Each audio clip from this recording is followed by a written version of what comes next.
धन्यवाद, धन्यवाद, धन्यवाद, धन्यवाद। परमपिता परमेश्वर, हम आपका हृदय से धन्यवाद करते हैं क्योंकि आप महान सामर्थी परमेश्वर हैं और आप अद्भुत युक्ति के द्वारा हम सब मनुष्यों के जीवन में अपनी सामर्थ को भी प्रकट करते हैं और अपने प्रेम को हमारे जीवन में सिद्ध करके अपनी महिमा का कारण बनाना चाहते हैं। आपकी योजना के लिए आपका कोटि कोटि धन्यवाद। चाहते पिता परमेश्वर, हम सब का जीवन वैसा हो जैसा आप बनाना चाहते हैं। हमारी मर्जी नहीं बल्कि हम सब के जीवन में आपकी मर्जी पूर्णतः सिद्ध होने पाए और आपकी महिमा हमारे जीवन से वैसे ही प्रकट हो ताकि आपका नाम हम सब के जीवनों से महिमान्वित हो और सारी महिमा आपको मिले। इस प्रार्थना को आपके इकलौते पुत्र प्रभु यीशु मसीह के नाम से मांगते हैं, आमीन। Praise the Lord. The glory of God part 99 में हम लोग देखेंगे, आज बहुत महत्वपूर्ण है, the dwelling place of God today. आज परमेश्वर का निवास स्थान कहां है? Since there is no temple today, then where is the dwelling place of God? आज जब कोई मंदिर ऐसा नहीं है जहां परमेश्वर का निवास हो, तो आज परमेश्वर का निवास है कहां? ये बहुत बड़ा और मुख्य प्रश्न है हम सब के लिए। Sometimes we mistake a church building for the temple, यानी कई बार हम लोग ये गलती करते हैं, ये हमारी त्रुटि है कि हम चर्च बिल्डिंग को परमेश्वर का मंदिर समझते हैं। ये गलत है। We call a building God's house. हम लोग किसी भी इमारत को, मंदिर, मस्जिद, गुरुद्वारा और चर्च, हम इन बिल्डिंग्स को ये सोचते हैं कि परमेश्वर का निवास स्थान है। नहीं, नहीं, ये नहीं है। अगर परमेश्वर का वचन कहता नहीं है तो हमें ये विश्वास भी करना और मानना भी है कि ये नहीं है। ये बिल्डिंग्स परमेश्वर का निवास स्थान नहीं हो सकते, परमेश्वर का घर नहीं हो सकते, ये हाउस ऑफ गॉड नहीं है। और एन ऑडिटोरियम, आजकल पुरानी यानी चर्च बिल्डिंग्स नहीं बनती हैं, पुराने तरीके की बिल्डिंगें किसी भी रिलीजन में नहीं बनती, आजकल ऑडिटोरियम्स होते हैं, वहां पर सभाएं होती हैं, धार्मिक सभाएं। वो ऑडिटोरियम को हम लोग कहते हैं द सैंक्चुअरी। सैंक्चुअरी का मतलब होता है निवास स्थान, पवित्र स्थान। यहाँ के ब्रैकेट में दिया विच मीन्स होली प्लेस, यानी सैंक्चुअरी का मतलब होता है होली प्लेस। लोग उन जगहों को जाके चूमने लगते हैं, वहां पे जाके सर मत्था टेकते हैं, वो सोचते हैं ये पवित्र स्थान है। नहीं, नहीं है।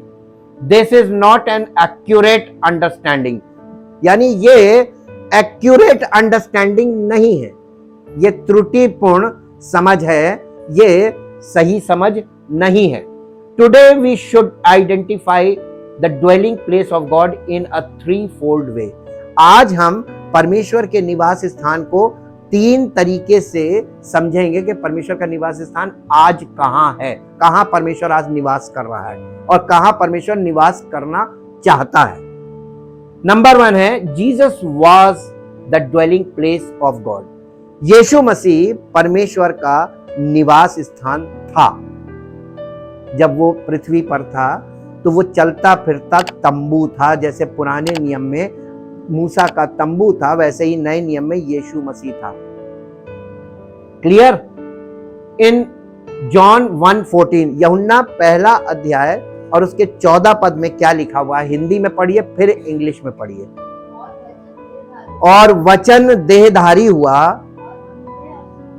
और अनुग्रह और सच्चाई से परिपूर्ण होकर हमारे बीच में क्या किया?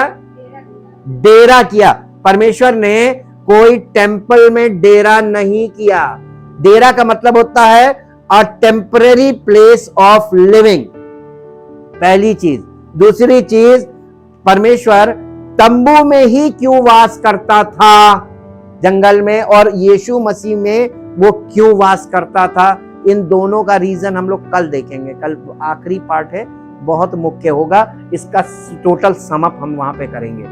यहां पे लिखा हुआ है कि और हमारे बीच में डेरा किया। इंग्लिश में पढ़िए। और हमने उसकी, किसकी? परमेश्वर के पुत्र के द्वारा परमेश्वर की ऐसी महिमा देखी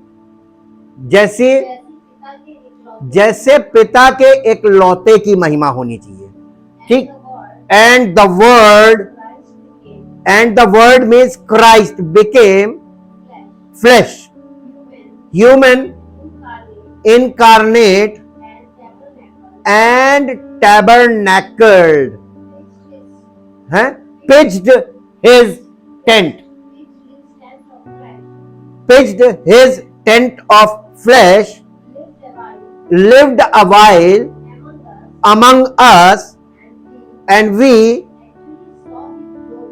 actually saw the glory, his honor, his majesty, such glory as an only begotten son receives from his Father, full of grace, favor, loving, kindness and truth. ये है, अब देखिए इसमें हम लोगों ने ये सीखा इस पद में, we learned that Jesus dwelt among us, कि यीशु मसीह हमारे बीच में निवास कर रहा था शरीर में। ये शरीर जो है ये टेंट है, परमेश्वर इसको टेंट बनाता है। नए नियम में उसने इसको टेंट बनाया, ये लिविंग टेंपल है। दिस वर्ड मीन्स, इस शब्द का मतलब है, ड्वेल्ट का मतलब है निवास करने का मतलब है, टू पिच हिज टेंट, यानी उसने अपना तंबू हम मनुष्यों के बीच में भेज दिया। वो कौन था? परमेश्वर का इकलौता पुत्र, उसको तंबू बना के भेज दिया, परमेश्वर का आत्मा उसमें था। ठीक है। When Jesus came into the world as a human being, जब यीशु मसीह मानव रूप में संसार में आया, he was God's way of dwelling with his people in a more personal, तो वो परमेश्वर की ओर से भेजा गया था, वो अपने आप से नहीं आया। तो वो मालूम है क्यों आया? दुनिया में आया तो वो पहले से कहीं अधिक व्यक्तिगत, परमेश्वर पुराने नियम में इतना व्यक्तिगत उनके साथ नहीं था जितना यीशु मसीह को उसने जब भेजा। तो यीशु मसीह मानव रूप में था, तो मानव के साथ वो व्यक्तिगत तौर पर मिलने लगा। अब प्रभु यीशु मसीह के द्वारा कौन लोगों से बातें कर रहा था? पिता। प्रभु यीशु मसीह के द्वारा कौन लोगों पर तरस खा रहा था? पिता। प्रभु यीशु मसीह के द्वारा कौन लोगों को चंगाई दे रहा था? पिता। इस बात को सीखिए कि परमेश्वर उसमें होकर काम कर रहा था। वो बार बार कह रहा था, पिता मुझ में होकर काम कर रहा, पिता, मैं अपनी ओर से कुछ नहीं बोला, पिता मुझ में होकर बात बोल रहा है। वो बोल रहा था, उसने चारों गॉस्पेल में ये बात बोली।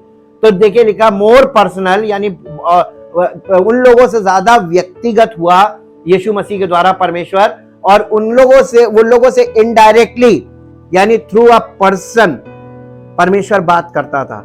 लेकिन यीशु मसीह के द्वारा परमेश्वर डायरेक्ट बात करता है। आप किसी व्यक्ति के द्वारा परमेश्वर की आवाज को सुन सकते हैं, या आप डायरेक्ट यीशु मसीह के द्वारा भी सुन सकते हैं। यू हैव एन ऑप्शन, लेकिन इसके लिए मैच्योरिटी चाहिए होती है, और मैच्योरिटी के बिना आप डायरेक्ट यीशु मसीह से नहीं सुन सकते।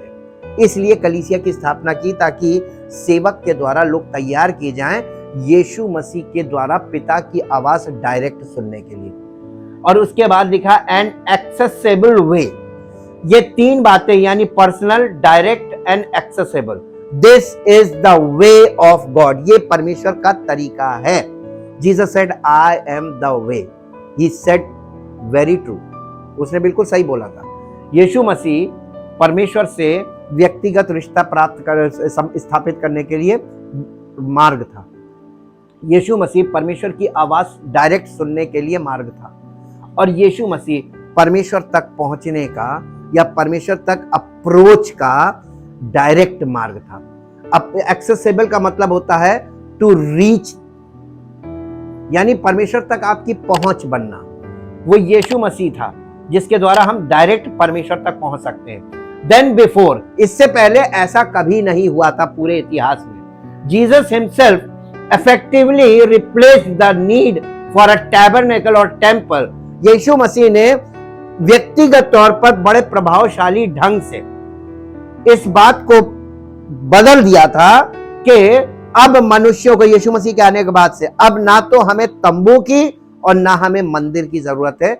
हमें परमेश्वर की उपस्थिति प्रभु यीशु मसीह के द्वारा प्राप्त हो सकती है। हमें हमारी पहुंच परमेश्वर तक इनके द्वारा प्राप्त हो सकती है। मेरे साथ एक पद निकालिए, यूहन्ना रचित सुसमाचार 2 अध्याय, उसका 19, 20, 21 पद पढ़िए। यीशु ने उनको उत्तर दिया, इस मंदिर को ढा दो। उस समय यहूदियों का बहुत आलीशान मंदिर, ये वो सुलेमान ने जो मंदिर बनाया था वो रेनोवेट होते होते होते होते यीशु मसीह के समय वो हेरोदेस का मंदिर कहलाता था। वही सेम टेंपल, आज कोई टेंपल नहीं है यरूशलेम के अंदर। वो यीशु मसीह ने कहा इस मंदिर को ढा दो और मैं इसे किसे, अब आगे पढ़ दीजिए क्या लिखा है। यहूदियों ने कहा इस मंदिर के बनाने में 46 वर्ष लगे थे और 46 वर्ष में भी ये कंप्लीट नहीं हुआ, और क्या तू उसे 3 दिन में खड़ा कर देगा। परंतु उसने यानी यीशु मसीह ने अपनी देह के मंदिर के, यानी यीशु मसीह कह रहा था अब इस मंदिर को ढा दो, ये मंदिर है, ये तीसरे दिन खड़ा होगा। अपनी मृत्यु और पुनरुत्थान के विषय में बता रहा था, अपनी देह के मंदिर के विषय में कहा था। क्लियर? तो इसका मतलब यीशु मसीह परमेश्वर का जीवित मंदिर था। वाज लिखा हुआ था। अब कौन है? The body of believer is the dwelling place of God now. अब परमेश्वर का निवास स्थान वो विश्वासी है जो प्रभु यीशु मसीह के द्वारा परमेश्वर तक पहुंचता है और फिर परमेश्वर का निवास स्थान बनकर लोगों तक पहुंचता है। ये ऐसे वापस जाके और वहां से वापस आना। आपको मालूम है यीशु मसीह ने एक बात बोली थी यूहन्ना 10 अध्याय में, उसने कहा जो कोई मेरे पास आएगा वो उद्धार पाएगा और चारा पाया करेगा और भीतर बाहर आया जाया करेगा। इसका मतलब क्या है कि परमेश्वर की उपस्थिति में जाकर और लोगों के बीच में भी जाया करेगा। ये वो विश्वासी है, मसीही विश्वासी, जो परमेश्वर तक पहुंच जाता है और फिर आकर मनुष्यों में परमेश्वर का प्रेम, परमेश्वर का अनुग्रह और परमेश्वर की सच्चाई और परमेश्वर का वचन लोगों के साथ शेयर करता है, ताकि उन लोगों को भी वहां तक पहुंचने का माध्यम बने। इन पहला कुरिन्थियों, इन 1 Corinthians chapter 6 verse 19, पहला कुरिन्थियों 6 अध्याय 19 पद पढ़िए। क्या तुम नहीं जानते कि तुम्हारी देह, कई बार देखिए अभी शुरू में हमें एक समस्या का सामना करना पड़ा, कलीसिया के लोगों के साथ जूझना पड़ा, ये कह लीजिए। लोगों को ये लगने लगा था कि हमारी आत्मा का परमेश्वर की आत्मा के साथ संबंध है, हमारे शरीर से कोई मतलब नहीं। लेकिन हम बार बार आपको बोल रहे थे कि नहीं, बॉडी के बिना आत्मा नहीं और बॉडी के बिना प्राण नहीं। परमेश्वर को आपका देह भी चाहिए, आपका प्राण भी चाहिए और आपकी आत्मा भी चाहिए, यानी आप पूरे पूरे जीवित चाहिए, उसको पार्ट्स में नहीं चाहिए। ये बात हमेशा ये शैतान हमको भरमाता है कि आत्मा का आत्मा से संबंध है, शरीर का थोड़ी ना है। तो शरीर में तुम जैसे भी करो, जो भी खाओ, जो भी करो, जो भी सोचो, जो भी बोलो, जो भी करो ना, आत्मा आपकी तब तक ऑपरेट नहीं करेगी जब तक शरीर आपका परमेश्वर के का मंदिर नहीं बन जाएगा। इसलिए पौलुस यहाँ पे कलीसिया के लोगों को चिट्ठी लिखकर कह रहा है, क्या तुम नहीं जानते कि तुम्हारी देह पवित्र आत्मा का मंदिर है? यह हमारी बॉडी जो है, जो पवित्र आत्मा का मंदिर है। कौन? पवित्र आत्मा, जो यीशु मसीह पर विश्वास करने वालों के अंदर बसता है। आप ये मत सोचिए आपके अंदर पवित्र आत्मा नहीं। अगर आपने यीशु मसीह पर विश्वास किया, आपके अंदर पवित्र आत्मा है, लेकिन ऑपरेट नहीं कर पा रहा है, क्योंकि आप मैच्योरिटी की तरफ जब बढ़ेंगे तब उसका ऑपरेशन शुरू हो जाएगा। जी, और तुम्हें ये पवित्र आत्मा हमारी तपस्या से हमको नहीं मिलता है, ये परमेश्वर की ओर से गिफ्ट है, ये परमेश्वर की ओर से मिला है। और तुम अपने नहीं हो, तुम अपने नहीं हो, अब तुम किसके हो? जिसका आत्मा तुम में है तुम उसके हो गए हो। तो आप जीवन किसके हिसाब से बिता रहे हैं? अपने हिसाब से कि उसके जिसके आप हैं? पवित्र आत्मा आपके अंदर आ गया, मर्जी आपकी चल रही है, तो फिर बहुत भयानक होगा। इसी बात को आगे देखते हैं, हम थोड़ा मेच्योर लेवल की तरफ बढ़ते हैं। Temple, your body is the temple of the holy spirit who is in you. He mentions this as a reason why believers should break away from all involvement in sexual immorality. यानी इसीलिए पौलुस ये बात कलीसिया को बता रहा है और चेता रहा है कि उन लोगों को ये पता चल जाए कि तुम परमेश्वर का मंदिर बन चुके हो यीशु मसीह पर विश्वास करने के कारण, और इसलिए परमेश्वर तुम्हारे अंदर अब वास करता है, हैं? तुम्हारे अंदर वास करता है और तुम इसीलिए मसीही विश्वासियों को यौन अनैतिकता में सभी संलिप्तता से दूर रहना चाहिए। अब आप ये कहेंगे कि हम तो कोई फिजिकल रॉन्ग रिलेशनशिप में नहीं है। परमेश्वर दो बातें करता है, फिजिकल भी और स्पिरिचुअल भी। इंसान पहले फिजिकल गलत नहीं करता, पहले वो गलत करता है स्पिरिचुअल, उसके बाद वो फिजिकल गलती में फंसता है। जो व्यक्ति परमेश्वर के साथ संबंध कैसे टूटा था, पहले स्पिरिचुअल फॉल्ट हुआ था, उसके बाद फिजिकल फॉल्ट शुरू हो गया, है ना। फिजिकल लाइफ हो गई, फॉलन हो गए, जब फॉलन हो गए तो फिर फिजिकल शुरू हो गया। जैसे ही आप स्पिरिचुअली अनैतिकता करते हैं, स्पिरिचुअल व्याभिचार कैसे किया जाता है, यीशु मसीह ने शुरू में ही बता दिया था। उसने कहा कि जो कोई किसी स्त्री पर गंदी निगाह डालता है या देखकर गंदा विचार करता है उसके विषय में, उसने उसके साथ व्याभिचार कर लिया। कहाँ? शरीर से नहीं किया, विचारों में कर लिया। तो व्याभिचार विचारों में करते हैं ना। कितने लोग होंगे जो नहीं करते होंगे? मोस्टली मैक्सिमम लोग करते हैं, सब फॉलन स्टेट में है। वो सिद्धता उनको मिल नहीं सकती कि वो ना करें।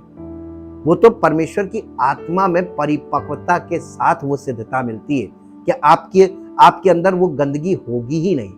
लेकिन आम तौर पर ये इम्पॉसिबल है। मेरे साथ एक पद निकालिए जो आपको मिलेगा, 1 कुरिन्थियों 6 अध्याय 18 पद।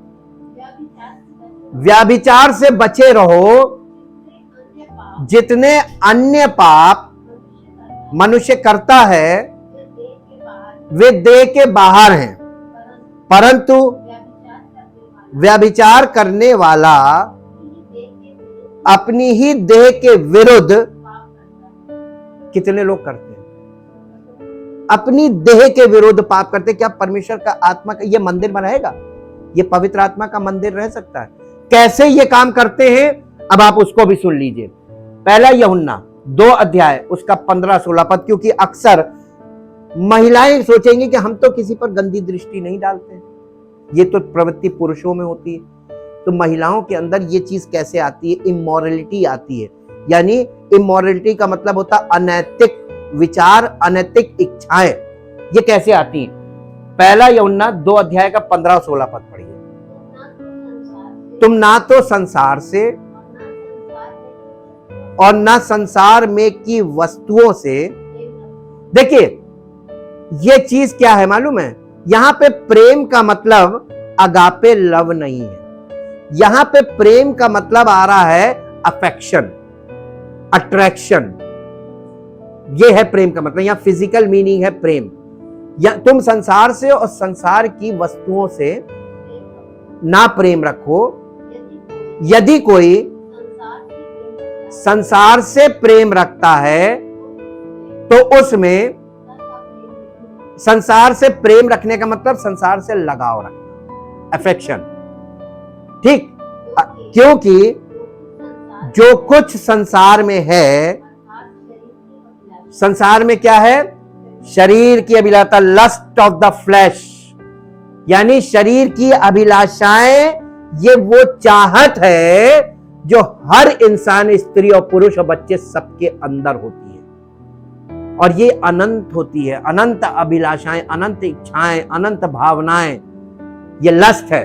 और lust is equal to a sexual desire, just like sexual desire. जैसे सेक्सुअल डिजायर होती वैसे ही लस्ट है।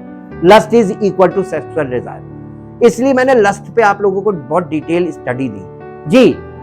अर्थात शरीर की अभिलाषा और आंखें कभी तृप्त नहीं होती। बाइबल बताती आप जितना अपनी आंखों को तृप्त करना चाहेंगे, आप उससे बेस्ट देखेंगे, वहां पर आप मोहित हो जाएंगे। ये आंखें तृप्त नहीं होती, शरीर कभी तृप्त नहीं होता है जी। और जीविका का घमंड, ये 3 बातें पिता की ओर से नहीं है, परंतु संसार की ओर से। ये संसार की ओर से हमें भेंट दी गई है, और परमेश्वर ने हमें पवित्र आत्मा दिया है। पवित्र आत्मा के द्वारा हमें संसार की इस भेंट पर, इस चीज पर यानी जयवंत होना है पवित्र आत्मा के द्वारा। एब्सटेनिंग फ्रॉम इमोरल बिहेवियर, यानी हम मान लीजिए कि अनैतिक बातों से या अनैतिक क्रियाओं से अपने आप को अनैतिक व्यवहार से दूर रहने से हम पवित्र नहीं हो जाते। कई बार लोग सोचते हैं हम तो कुछ गलत सोचते नहीं, हम किसी को कुछ गलत बोलते ही नहीं, अनैतिक नहीं कर रहे, इमोरल नहीं कर रहे, तो हम पवित्र हैं ना। आप पवित्र नहीं हो सकते। अनैतिक व्यवहार को छोड़ के या अनैतिक कार्यों से अलग करके आप कभी भी पवित्र नहीं हो सकते। Does not make you Holi, या आपको पवित्र नहीं करता। The indwelling of Holi spirit makes you Holi. पवित्र आत्मा जब तुम्हारे अंदर निवास करता है और तुम पवित्र आत्मा के अनुसार सोचने, बोलने, चलने और करने लगते हो, तब पवित्र आत्मा तुम्हारे व्यवहार को, तुम्हारे स्वभाव को, तुम्हारे विचार को, हर चीज को पवित्र करता है। वहां से शुरुआत होती है पवित्रता की।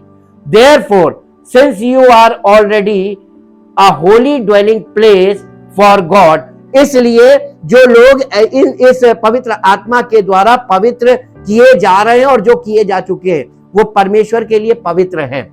You should stay away from immoral behavior that runs contrary to the holiness of God.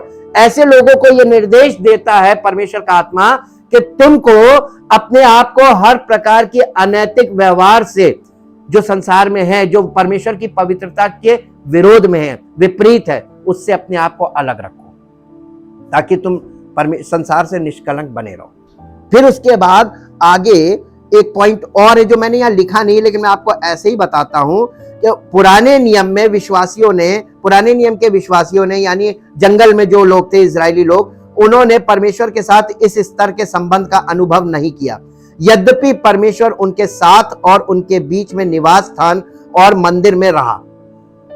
पुराने नियम के लोगों के लिए पहले निवास स्थान था तंबू, उसके बाद मंदिर बन गया, उनके बीच में रहा, लेकिन परमेश्वर के साथ उनका ये संबंध कभी नहीं रहा। तो भी वो उनमें तब तक नहीं रहा जब तक कि मसीह स्वर्ग से नहीं लौट आया। यानी उनमें भी वो नहीं रहा जब तक यीशु मसीह स्वर्ग से लौट नहीं आया। यूहन्ना रचित सुसमाचार उसका 14 अध्याय उसका 16 और 17 पद पढ़ दीजिए। यूहन्ना रचित सुसमाचार 14 अध्याय का 16 और 17 पद। यहां पे इस प्रकार से लिखा हुआ है, और मैं पिता से विनती करूंगा और वो तुम्हें एक और सहायक देगा कि वो सर्वदा तुम्हारे साथ रहे, अर्थात सत्य का आत्मा, जिसे संसार ग्रहण नहीं कर सकता, क्योंकि वो ना तो उसे देखता है और ना उसे जानता है। तुम उसे जानते हो क्योंकि वो तुम्हारे साथ, कौन? पवित्र आत्मा। ये उन लोगों को नहीं मिला था, ये मसीही लोगों को मिला। यीशु मसीह के स्वर्ग पर पहुंच जाने के बाद वहां से पवित्र आत्मा उंडेला गया, स्पिरिचुअल जीसस वापस आ गया। ये बताया जा रहा है कि जब तक यीशु मसीह स्वर्ग जाके वापस नहीं आया, स्वर्ग गया देह सहित और वहां से उसका आत्मा आया। ये ट्रांसफॉर्मेशन था ट्रांसफिगरेशन के बाद। दिस इज फैसिनेटिंग, सॉरी, ये जो हमने देखा कि उनके साथ ऐसा संबंध नहीं हो पाया, उन्होंने अनुभव नहीं किया जो हम लोगों को मिल रहा है। और इसीलिए कि यीशु मसीह आज हमारे बीच में, the indwelling of Holi spirit however is a permanent on going condition,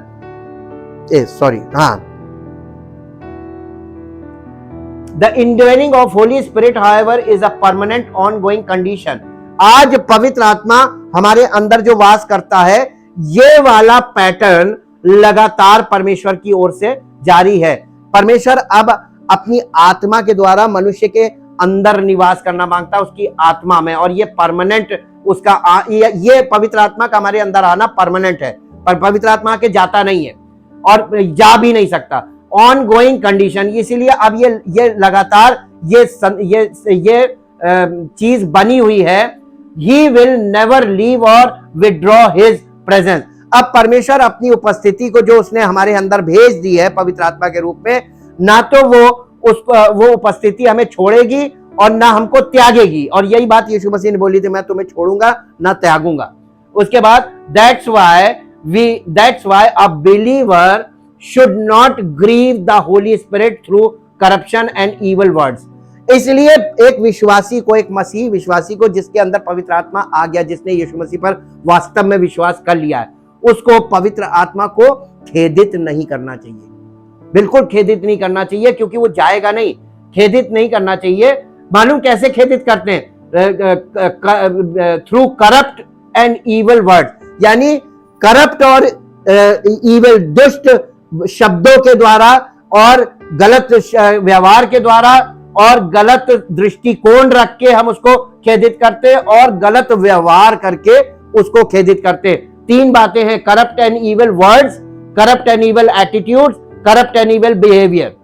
फिर इफिसियों की पत्री 4 अध्याय उसका 30 और 31 पद पढ़िए। परमेश्वर के पवित्र आत्मा को शोकित मत करो, जिससे तुम पर छुटकारे के दिन के लिए छाप दी गई है सब प्रकार की कड़वाहट और प्रकोप और क्रोध और कलह और निंदा और सब भैरभाव समेत तुमसे दूर किए जाए। इन चीजों से दूर रहो, जितना दूर रह सकते हो। अपने आप को बिल्कुल अलग रखो। अरे ठीक है, दुनिया कर रही करने दो, जो सोच रहा सोचने दो, जो बोल रहा बोलने दो। आप किसी को करेक्ट नहीं कर सकते, लेकिन जो वरदान आपको मिला है ना, ये आपसे चला ना जाए। ये मणि है, ये मणि आपके पास से ना चली जाए, जरा सी गलती में ये चली जाएगी। When a believer persistently sins, जब कोई विश्वासी लगातार पाप करने लगता है, the spirit is unable to depart, तो पवित्र आत्मा आपके अंदर से निकल के जा नहीं सकता, वो है अंदर ही, लेकिन पवित्र आत्मा शोकित और खेदित होने लगता है। Therefore God must eventually destroy his or her temple। तो परमेश्वर के वचन में यह भी लिखा है कि जो कोई परमेश्वर के इस मंदिर को, जब पवित्र आत्मा आपके अंदर आ गया, ये मंदिर हो गया ना, जो इस मंदिर को नष्ट करेगा उसे परमेश्वर नष्ट कर देगा। क्योंकि तुम परमेश्वर का मंदिर हो और तुम लगातार पाप कर रहे हो, इस मंदिर को नष्ट कर रहे हो, परमेश्वर की छवि को खराब कर रहे हो, तो परमेश्वर तुम्हें नष्ट कर देगा। सबसे पहले मेरे साथ एक पद निकालिए, यशायाह नबी की पुस्तक 61 अध्याय का 10 पद पढ़िए। यशायाह नबी की पुस्तक 61 अध्याय 10 पद। यहां पे इस प्रकार से, मैं यहोवा के कारण, हाँ मेरा नहीं, यशायाह नबी की पुस्तक 61 अध्याय उसका 10 पद, 63 अध्याय 10 पद पढ़िए। 63 अध्याय 10 पद। तो भी उन्होंने बलवा किया और उसके पवित्र आत्मा को खेदित किया। इस कारण कौन? पवित्र आत्मा पलटकर उनका शत्रु हो गया और स्वयं उनसे लड़ने लगा, नष्ट कर दिया। नए नियम में दिखा दे, ये पुराने नियम में दिखाया। उन्हें नहीं छोड़ा, हमें भी नहीं छोड़ेगा। नए नियम में पढ़ लीजिए, पहला कुरिन्थियों 3 अध्याय उसका 16 और 17 पद। क्या तुम नहीं जानते कि तुम परमेश्वर का मंदिर हो और परमेश्वर का आत्मा तुम में वास करता है? यदि कोई, यानी तुम अपनी देह को गलत क्रियाओं में, गलत विचारों में, गलत शिक्षाओं में, गलत दृष्टिकोण रख के, गलत व्यवहार करके, इन सब तरीकों से नष्ट करोगे, परमेश्वर तुम्हें नष्ट कर देगा। क्योंकि परमेश्वर का मंदिर पवित्र है और वो तुम हो। तो आज कहां है परमेश्वर का आत्मा?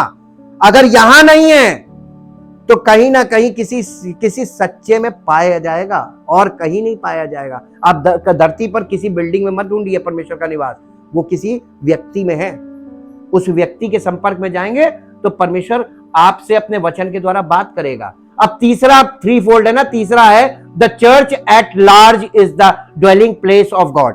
एक कलीसिया जो यूनिवर्सल चर्च, पूरी दुनिया में कलीसिया, पूरी दुनिया की कलीसिया को जब परमेश्वर कलेक्ट करेगा, इसको परमेश्वर ने कहा ये मेरा निवास स्थान है। केवल कलीसिया, तो ये सारी कलीसियाओं को मिला के यूनिवर्सल चर्च बोला जाता है। बोथ पीटर एंड पॉल, यानी पतरस ने और पौलुस ने, दोनों ने describe the church through out the word, पूरे वचन में, नए नियम में उन्होंने परमेश्वर के वचन में, पूरे वचन में ये बताया कि जो through out the world the dwelling place of God, यानी पूरे विश्व में परमेश्वर का निवास स्थान कलीसिया है, और वो भी सच्ची कलीसिया। और इसमें देखिए इफिसियों की पत्री 2 अध्याय 22 पद पढ़ दीजिए, जिसमें तुम भी आत्मा के द्वारा परमेश्वर का निवास स्थान होने के लिए एक साथ बनाए। पूरी दुनिया में ये परमेश्वर का आत्मा ये काम कर रहा है कलीसियाओं में। तो तुमको कलीसिया में क्यों रखा है? ताकि तुम परमेश्वर तुमको अपना निवास स्थान बनाए। दूसरी बात, पहला पतरस 2 अध्याय 5 पद, पहला पतरस, तुम भी आप जीवते पत्थरों के समान आत्मिक घर बनते जाते हो, जिससे याजकों का पवित्र समाज बनकर ऐसे आत्मिक बलिदान चढ़ाओ जो यीशु मसीह के द्वारा परमेश्वर को ग्रहण योग्य है। ग्राह्य का मतलब ग्रहण योग्य है। ग्रहण योग्य को शॉर्ट में ग्राह्य लिखते हैं, ये हिंदी है। इन बोथ केसेस, इन दोनों केसेस में, we are described as an ongoing building project that is continuing to evolve upon the fixed foundation of Jesus Christ।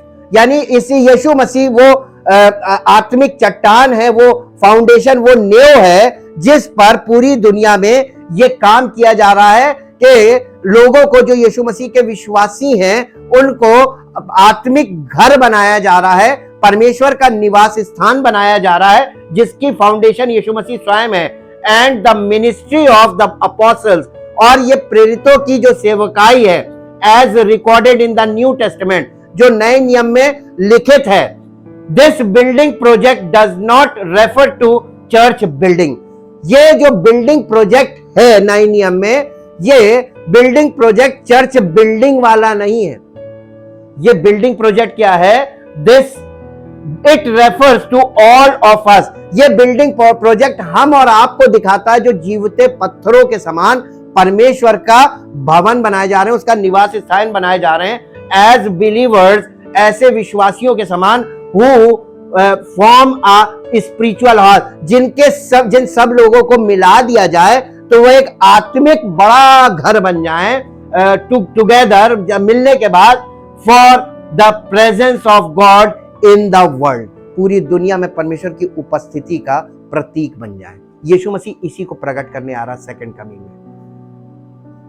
में। अब प्रोजेक्ट क्लियर हो गया ना? अब कल हम इसको और अच्छी तरीके से एक लास्ट राउंड देखेंगे। Why tabernacle not temple? Temple is not the concept of God, the concept of God is tabernacle. इस पर हम लोग कल मनन करेंगे। परमपिता परमेश्वर, हम आपका हृदय से धन्यवाद करते हैं उस महान प्रेम और उस अनुग्रह के लिए जो आपने अपने इकलौते पुत्र प्रभु यीशु मसीह के द्वारा हम लोगों पे प्रकट किया, जो इस योग्य ना थे, ना हैं और ना आगे होंगे। लेकिन प्रभु, आपने हम लोगों से वो प्रेम किया जिसके हम लायक नहीं थे।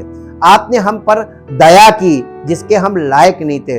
आपने हमारे लिए अपने पुत्र को बलिदान किया जिसके हम लायक नहीं थे, और हमारे पापों को उस पर लाद कर उसको मृत्यु दंड, जो पाप का परिणाम था, उसको भुगताया, ताकि हमको वो जीवन मिले जो पुत्र के द्वारा, जो पुत्र को जीना था, उस जीवन को हम इस पृथ्वी पर जिए, ताकि हमारा जीवन आपके पुत्र के समान आपकी महिमा का कारण हो, और सब लोग इस बात को देखें और परमेश्वर की बड़ाई करें, ताकि आपका नाम महिमा पाए। धन्यवाद के साथ इस प्रार्थना को आपके इकलौते पुत्र प्रभु यीशु मसीह के नाम से मांगते हैं, आमीन। Praise the Lord. परमेश्वर आपको आशीष दे।